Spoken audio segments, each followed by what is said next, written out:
Photoshop includes a variety of different tools which are extremely powerful and versatile and allow for high levels of image manipulation.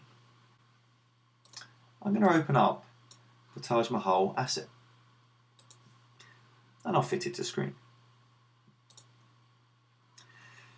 Now in this image, there's a particular part that I don't want. There's something in the water that I'd like to get rid of. An effective way to do this is to use the clone tool. I'm going to zoom in on my image.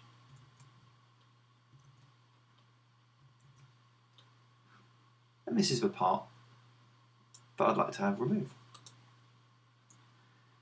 Selecting the clone tool from the menu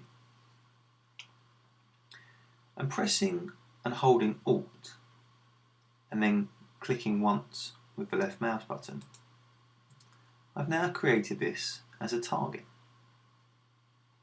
I can now move over to part of the image that I no longer want, and holding down the left hand mouse button I can start to have that removed. It will replace it with the target image that I had selected previously. If I fit that back to the screen, you'll notice this can be an extremely powerful function. Now I can actually choose to change the size of my clone snap tool,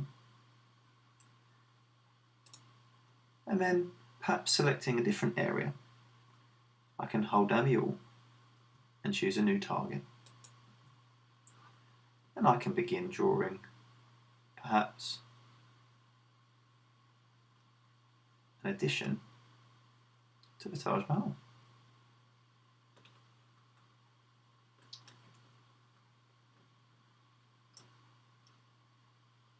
A very simple but effective way